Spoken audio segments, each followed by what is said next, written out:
Bilhaur inter college Bilhaur Kanpur नगर के self finance wing के शिक्षकों द्वारा कोरोना काल में ऑनलाइन शिक्षण के प्रयास।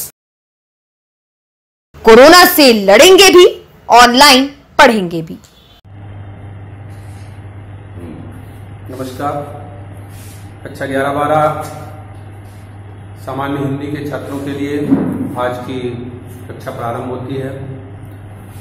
इस कक्षा में आज हम रस के विषय में चर्चा करेंगे, रस पढ़ेंगे। जो भी रस से संबंधित चीजें कोर्स में हैं उन पर अध्ययन करेंगे। चलिए देखते हैं रस।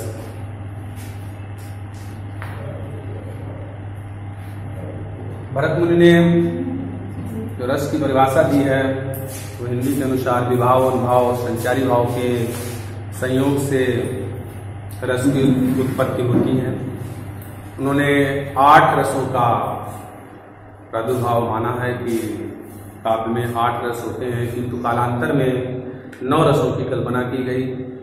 एक नज़र उन 9 रसों पर डालते हैं और इसके बाद जो कोर्स में रस हैं उन पर विस्तृत चर्चा की जाएगी। तो सबसे पहले देखते हैं रस। पहला जो है नंबर 1 श्रृंगार रस, दूसरा वीर रस, नंबर 3 हास्य रस और नंबर 4 करुण रस।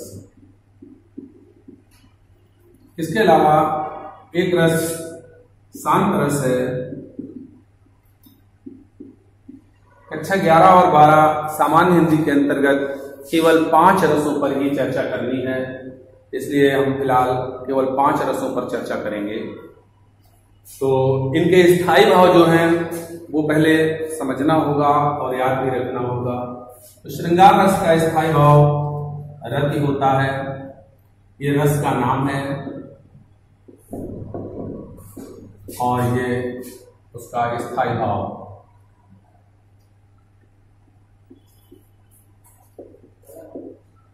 वीर रस का स्थायी भाव उत्साह होता है। हास्य रस का स्थायी भाव हास्य, करुण रस का स्थायी भाव शोक और शांत रस का स्थायी भाव निर्वेद होता है। निर्वेद का मतलब वैराग्य होता है। ये 5 रस केवल सामान्य हिंदी के अंतर्गत आते हैं, कोर्स में हैं। तो हम अन्य चर्चा ना करते हुए, 9 रसों की चर्चा ना करते हुए केवल 5 रसों पर ही आज चर्चा करेंगे। तो जो पूछा जाता है वो रस की परिभाषा, उदाहरण और स्थायी भाव, 3 चीजें पूछी जाती हैं, जिसमें स्थायी भाव मैंने 5 रसों का बता दिया है। अब बात परिभाषा की आती है। मैंने पहले ही बताया कि जो रस की परिभाषा भरत मुनि ने दी है उसके अनुसार विभाव, अनुभाव और व्यभिचारी भाव के संयोग से रस की उत्पत्ति होती है। उन्होंने स्थायी भाव को रस का अंग नहीं माना, किंतु स्थायी भाव बहुत महत्वपूर्ण है। स्थायी भाव के बिना रस की कल्पना करना भी ठीक नहीं है। तो अब हम चर्चा करेंगे कि इन 5 रसों के विषय में विस्तृत चर्चा जो होगी, जो परीक्षा की दृष्टि से उपयोगी होगा, उस पर ध्यान देंगे। तो सबसे पहले हम श्रृंगार रस की बात करेंगे। चलिए देखते हैं। तो इन चीजों को आप लोगों को नोट कर लेना है। इसके बाद सबसे पहले हम एक एक करके चर्चा करेंगे श्रृंगार रस की।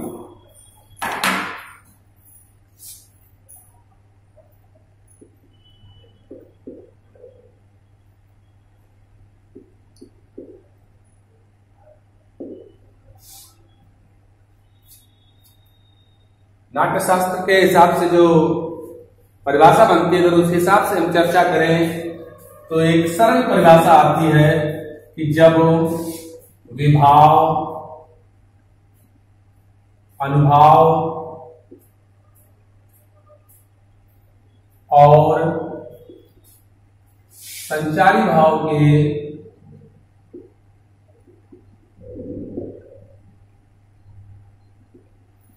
संचारी भाव को ही व्यभिचारी भाव भी कहते हैं।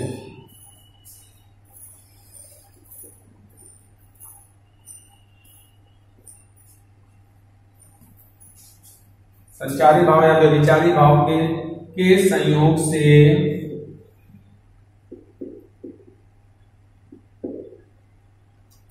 रति नामक स्थायी भाव, रति नामक स्थायी भाव रस रूप में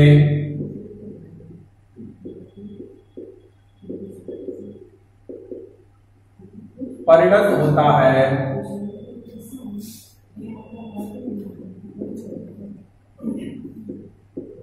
तो वहां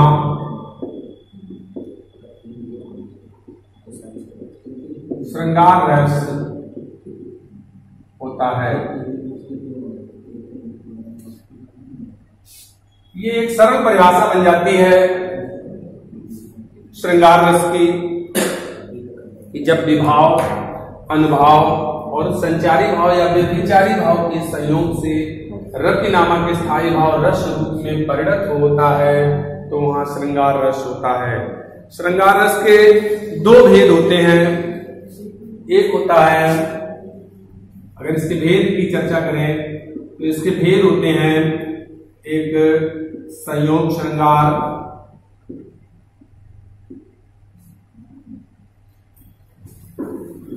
और एक होता है विप्रलंब या वियोग श्रृंगार।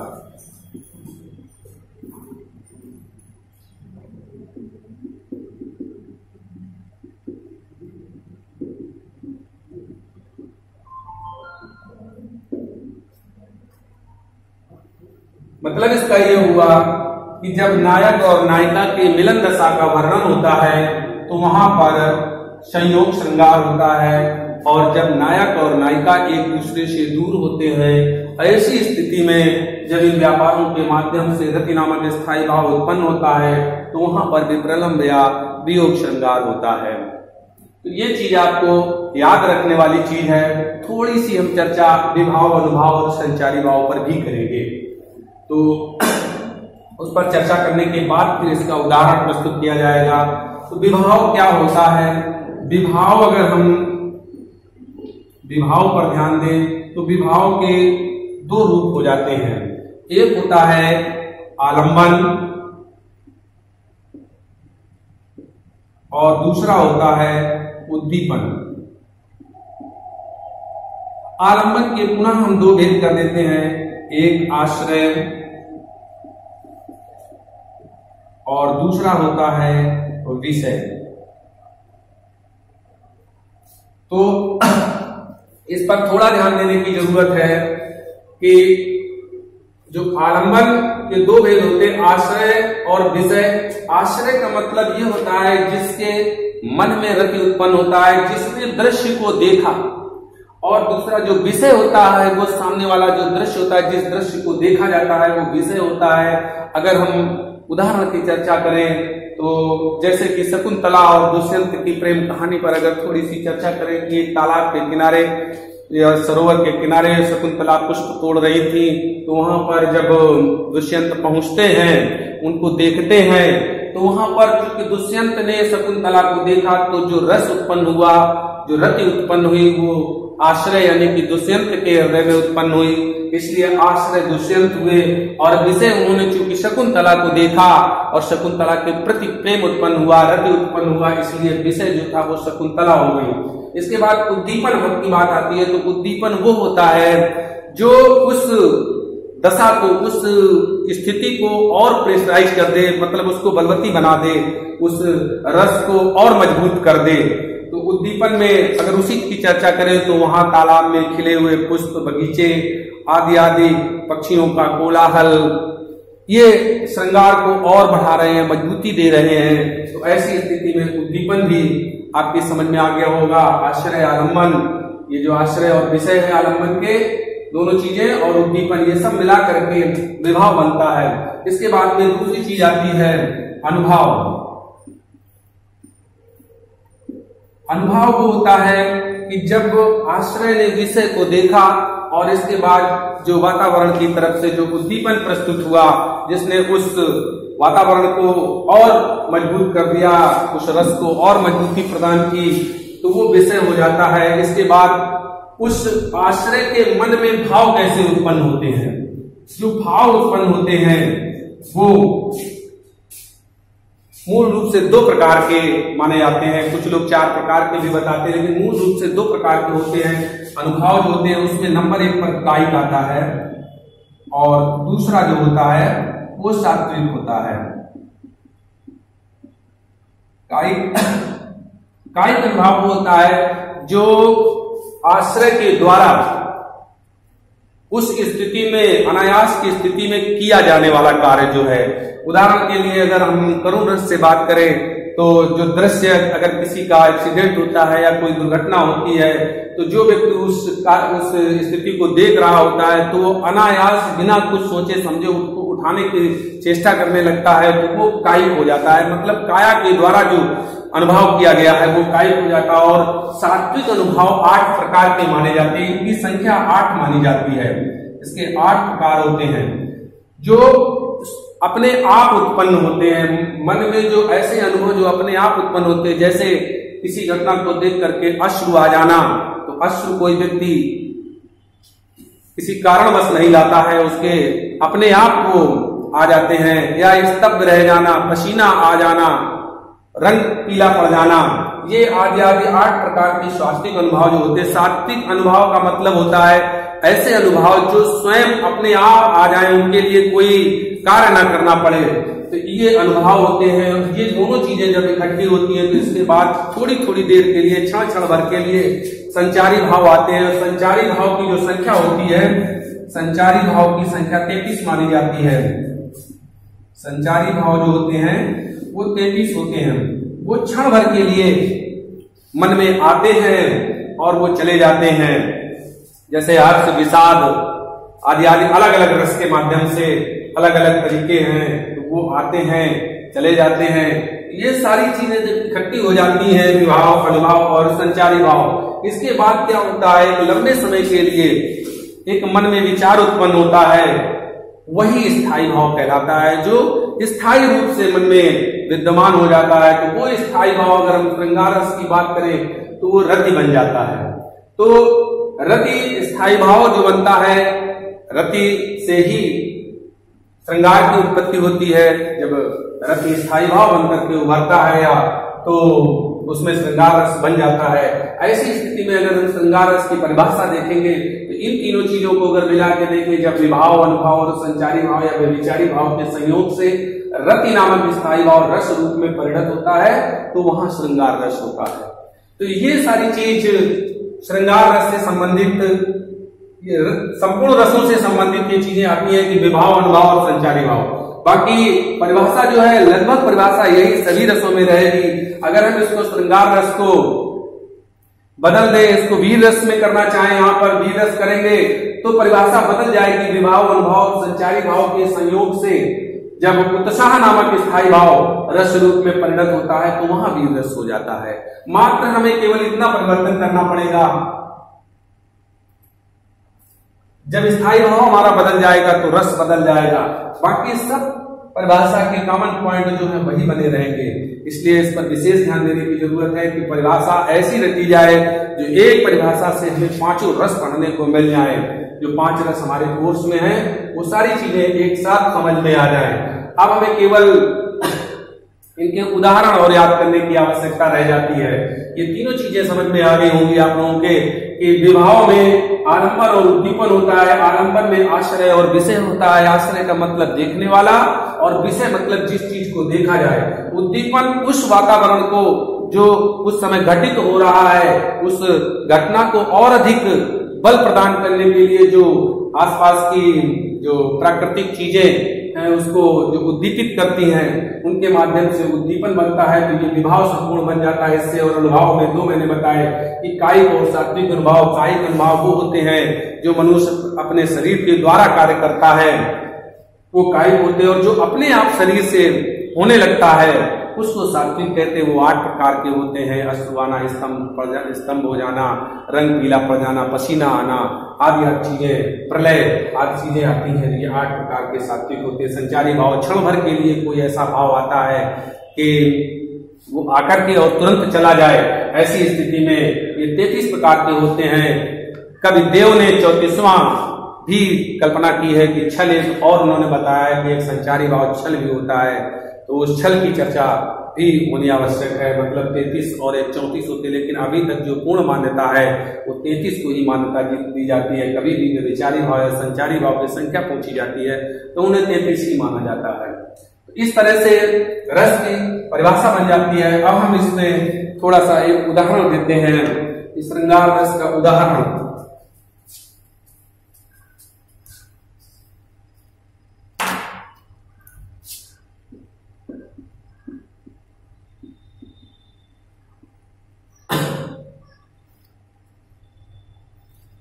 श्रृंगार रस के उदाहरण में अगर हम विप्रलंब का उदाहरण दें तो देख लीजिए, हे खग, हे मृग, हे मधुकर श्रेणी,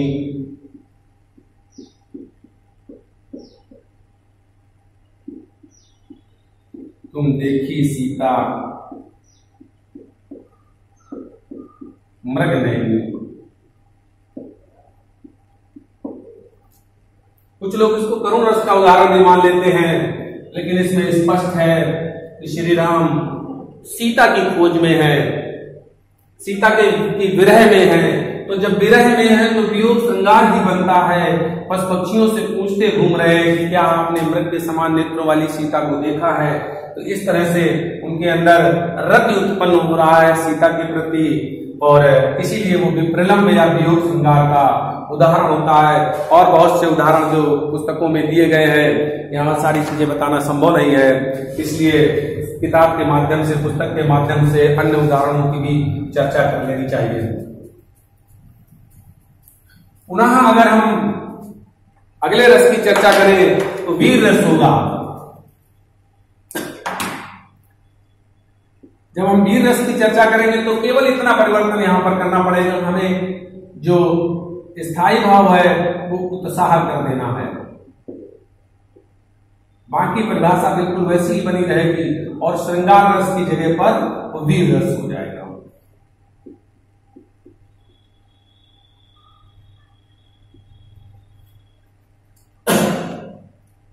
उसी तरह से परिभाषा बन जाती है जब विभाव, अनुभव और संचारी भाव या विचारी भाव के संयोग से उत्साह नामक स्थायी भाव रस रूप में परिणत होता है तो वहां वीर रस हो जाता है। कोई खास परिवर्तन नहीं करना पड़ा, थोड़ा शब्दों को बदलना पड़ता है। बाकी परिभाषा चूंकि विभाव इसमें भी होता है, अनुभव और संचारी भाव भी इसमें होता है, इसलिए बहुत परिवर्तन करने की आवश्यकता नहीं। विभिन्न प्रकार की परिभाषाएं अलग अलग लोगों के द्वारा दी जाती हैं। अब जैसे इसमें अगर हम इसकी विस्तृत परिभाषा क्या कहें, उसको हम व्याख्या कह सकते हैं या अर्थ कह सकते हैं वीर रस का, तो उसका मतलब ये हो जाता है जब किसी घटना में कोई व्यक्ति के द्वारा पराक्रम, दान आदि आदि ऐसी चीजें सामने आती है जिससे उत्साह उत्पन्न हो जाता है, तो वहां पर वीर रस होता है। बात वही आती है, चाहे उसको दूसरी तरह से कहा जाए, अर्थ रूप में कहा जाए या सांकेतिक रूप में सीधे सीधे जो साहित्यिक परिभाषा बनती है कि जिसमें विभाव, अनुभव और संचारी भाव होता है, वो रस होता है।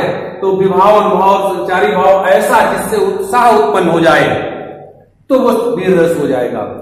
इस तरह से परिभाषा याद करने में थोड़ी सरलता रहती है और इन चीजों को समझ के अगर लिखा जाएगा तो आसानी रहती है और हमेशा हमेशा के लिए वो चीजें याद बनी रहती हैं। तो अगर हम इसका वीर रस का उदाहरण देखेंगे तो इसका उदाहरण जो आएगा वो हो जाएगा चढ़ चेतक तलवार उठा, चढ़ चेतक तलवार उठा, करता था भूतल पानी को,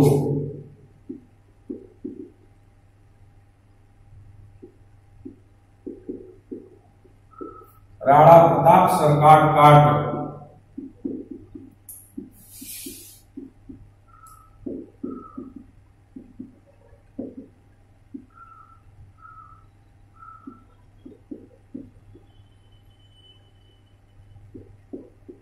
करता था सफल जवानी को।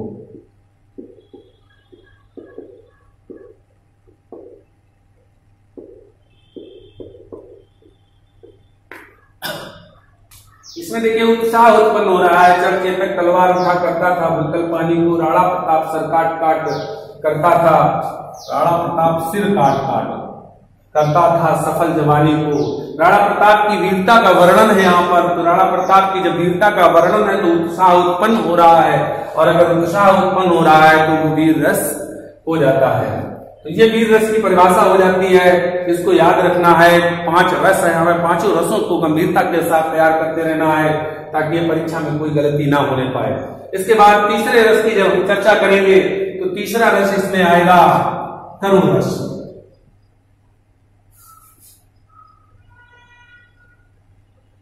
जब करुण रस की चर्चा होगी तो परिभाषा यही बनी रहेगी और उत्साह की जगह पर शोक नामक स्थायी भाव हो जाएगा। तो जब शोक स्थायी भाव हो जाएगा तो यहां पर करुण रस उत्पन्न हो जाएगा।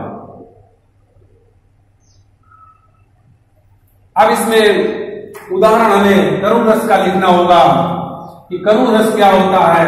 करुण रस में होता है जब किसी अभीष्ट वस्तु की, मित्र की या बहुत कीमती चीज जिसको हम बहुत अधिक पसंद करते हैं, चाहते हैं, उसका विनाश जब हो जाता है तो उसके विनाश होने पर हृदय के अंदर शोक उत्पन्न होता है। और जब शोक उत्पन्न हो जाता है, क्योंकि शोक एक स्थायी भाव है, स्थायी रूप से उत्पन्न होता है, तो वहां पर करुण रस हो जाता है। लेकिन परिभाषा का जो मूल तरीका है वो यही तरीका है कि आपको परिभाषा इसी तरह से याद रखनी है। सारी परिभाषाएं एक जैसी होंगी, थोड़ा सा केवल परिवर्तन करना पड़ेगा, बार बार आपको दिक्कत नहीं आएगी।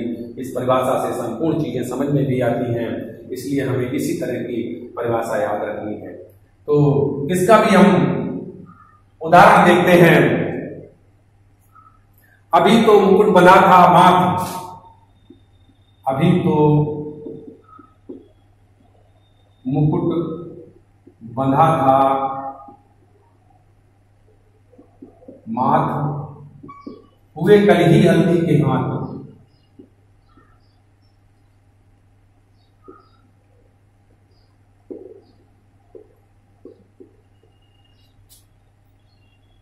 खुले ना थे लाज के बोल,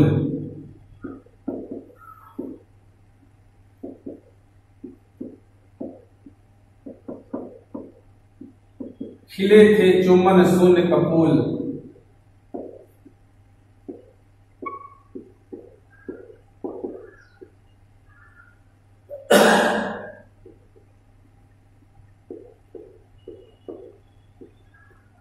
वात हत लतिका वह सुकुमार, वात हत लतिका वह सुकुमार, परी है छिन्नाधार।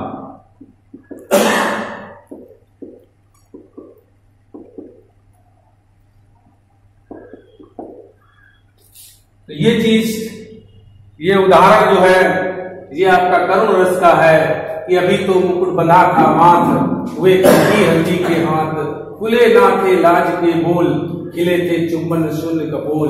वात हत लतिका वह सुकुमार, पड़ी है छिन्नाधार। इसमें मृत्यु से संबंधित चर्चा की गई है। तो ये करुण रस उत्पन्न हो रहा है कि अभी मुकुट भी नहीं बन पाया था और कल ही हल्दी के हाथ हुए थे, मतलब अभी उसकी शादी हुई थी, लाज के बोल भी न खुल सके थे। और ऐसी स्थिति में वो वात हत लतिका के समान छिन्नाधार पड़ी है। जिस तरह से कोई लतिका हवा के झोंके में हवा के द्वारा एक तहस नहस कर दी जाती है, उसी तरह से आज उस नायिका की स्थिति हो गई है। तो इसमें अभीष्ट व्यक्ति के निधन से जो रस उत्पन्न हो रहा है, जो शोक उत्पन्न हो रहा है, उसके माध्यम से ये करुण रस हो जाता है। इसके बाद में अगले रस की जब चर्चा होगी तो उसमें आएगा हास्य रस। नमस्कार, पिछले वीडियो में मैंने रस की चर्चा की थी जिसमें 3 रसों पर चर्चा कर चुका हूं। एक था श्रृंगार रस, वीर रस और करुण रस। संभवतः 3 रसों की चर्चा हो चुकी थी। हास्य रस और शांत रस 2 और आपके कोर्स में है, 5 रस हैं कुल मिलाकर के। तो आज हम चौथे रस की चर्चा करेंगे, हास्य रस की। तो देखिए हास्य रस क्या होता है। परिभाषा मैंने पिछले वीडियो में जो बताई थी कि रस की परिभाषा किस तरह से लिखेंगे हम, वही परिभाषा हर जगह पर हर प्रकार से चलती रहेगी। ध्यान देने की जरूरत है। जब विभाव, अनुभाव और संचारी भाव के संयोग से, अब यहां पर स्थायी भाव का नाम आएगा हास्य नामक स्थायी भाव।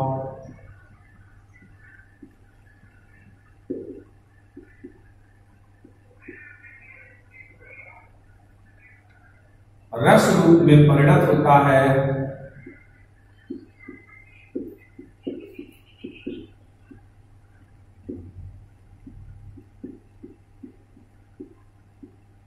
तो वहां पर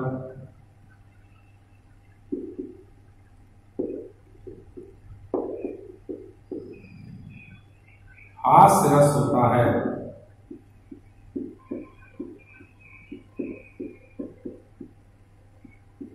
यही परिभाषा मैंने लगभग सारे रसों में बताई थी। केवल अंतर स्थायी भाव का हो जाता है। स्थायी भाव बदलेगा तो रस बदल जाएगा।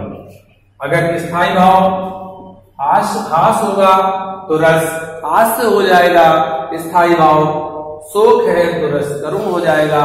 स्थायी भाव रति है तो रस श्रृंगार हो जाएगा। स्थायी भाव उत्साह है तो रस वीर हो जाएगा। और निर्वेद स्थायी भाव में शांत रस हो जाता है। उसकी चर्चा अभी हम बाद में कर रहे हैं, पहले इसका उदाहरण समझते हैं। तो हास्य रस का जो उदाहरण है वो समझिए, याद रखना है आपको। दोना पात बबूल का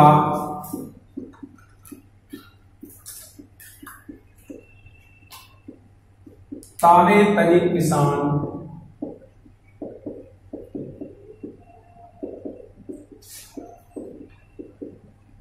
राजा जी करने लगे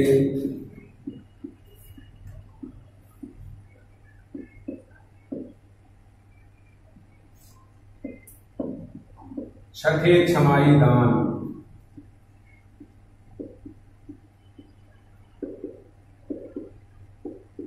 ये हास्य रस का उदाहरण है। इसको पढ़ने पर हास नामक स्थायी भाव उत्पन्न होता है, क्योंकि इसका अर्थ थोड़ा समझ लीजिए कि बबूल के पत्ते के दोने में थोड़ा सा आटा, पिसा मीन्स आटा, रख करके एक राजा है जो छठे महीने में या 6 महीने में दान करते हैं। अर्थात वो कितने बड़े प्रतापी और दानशील राजा हैं। तो इसमें हास्य उत्पन्न हो रहा है, हंसी की बात आ रही है कि राजा के कार्य जो हैं वो हंसी का पात्र है, इसलिए यहाँ पर हास्य रस उत्पन्न होता है। इसका एक और उदाहरण हम बता रहे हैं, वो भी ध्यान रखने की जरूरत है। परीक्षाओं में उस उदाहरण को पूछा जाता है, विशेष करके उदाहरण का, इस उदाहरण में कौन सा रस है। विंध्य के वासी उदासी तपोव्रतधारी,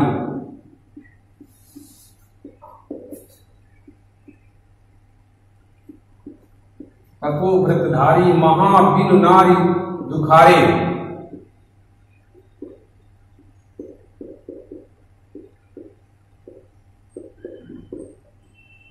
गौतम प्रिय तरी तुलसी,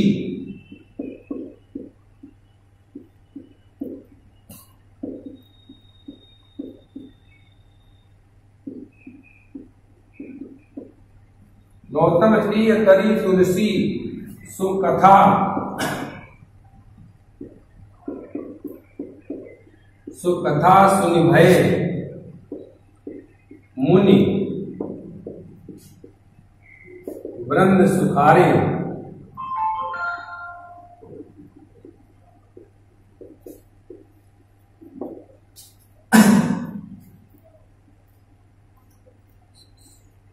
ठीक। हुई है शिला सब चंद्रमुखी,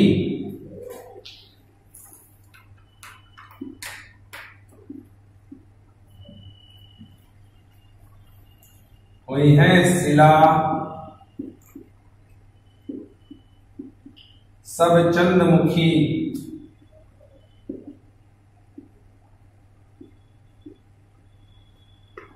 हुई है शिला सब चंद्रमुखी, परसे पद मंजुल, परसे पद मंजुल कंज तिहारे,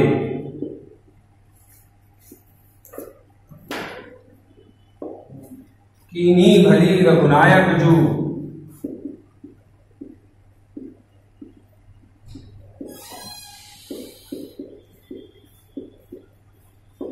करुणा करके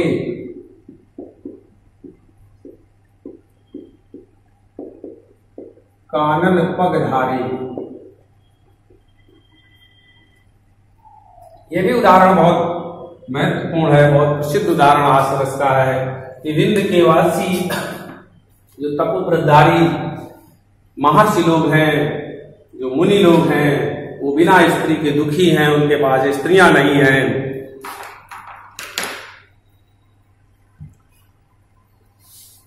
और जब उन लोगों ने सुना है, तुलसीदास जी कहते हैं उन लोगों ने सुना है कि गौतम की पत्नी, की हमारे पत्नी होता है, स्त्री होता है, गौतम की स्त्री को श्री राम ने उद्धार कर दिया है, उनका स्पर्श करते मात्र उस पत्थर की स्त्री को एक सुंदर स्त्री बना दिया है।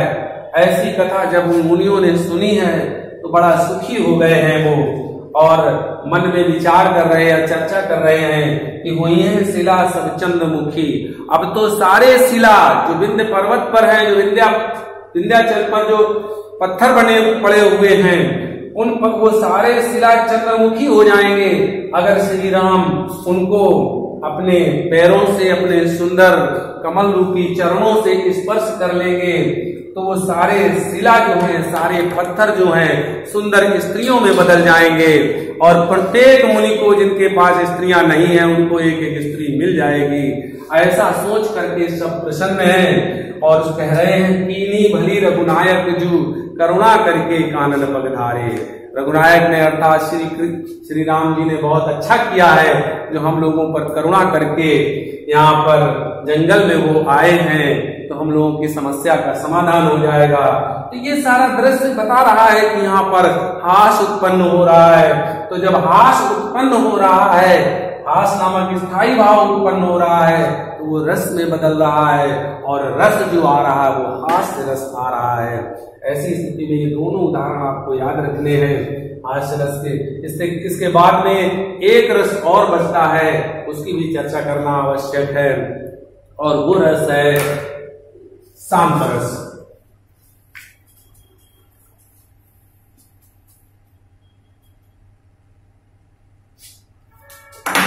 जब हम उसी परिभाषा में शांत रस का समावेश करेंगे तो जो स्थायी भाव है वो निर्वेद बन जाएगा।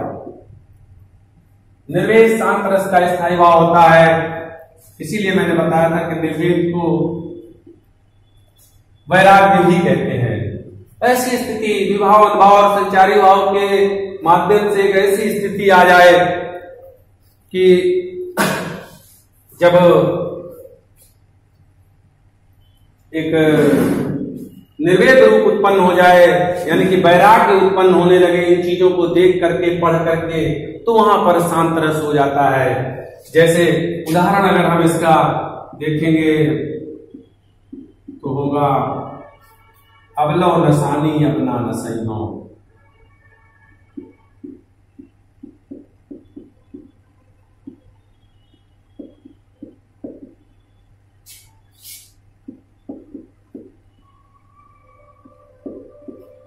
राम कृपा भव निशा सिरानी,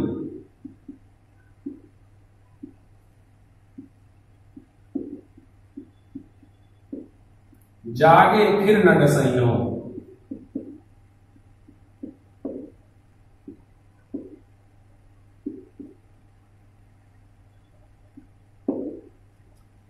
अबलो नसानी अबला न सहियों। तुलसीदास अपनी विनय पत्रिका में कहते हैं कि अब लग हमारा जीवन, अब तक जो नुकसान हुआ हमारे जीवन का है वो नुकसान अब नहीं होने दूंगा, क्योंकि राम की कृपा से ये भव रूपी संसार रूपी रात्रि समाप्त हो गई है, सवेरा हो गया है, मैं जाग गया हूं।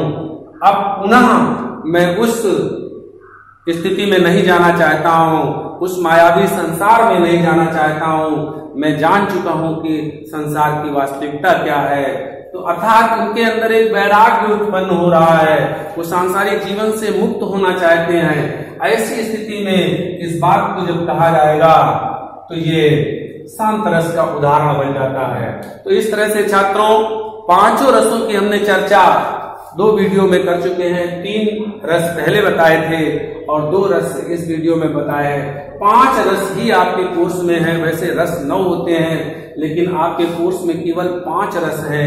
तो मैं केवल 5 रसों की चर्चा करनी थी, 5 रसों को पढ़ाना था। मैंने 5 रस बता दिए आपको है, इनकी परिभाषा, उदाहरण और स्थायी भाव।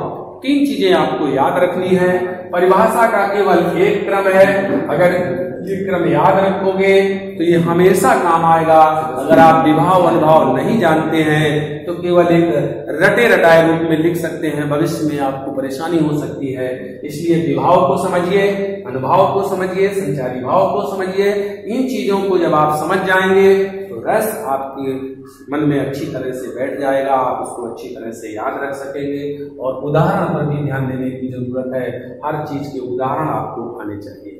तो आज का कार्य बस यहीं पर समाप्त हो रहा है। अगले वीडियो में अलंकारों की चर्चा करेंगे। तब तक के लिए नमस्कार।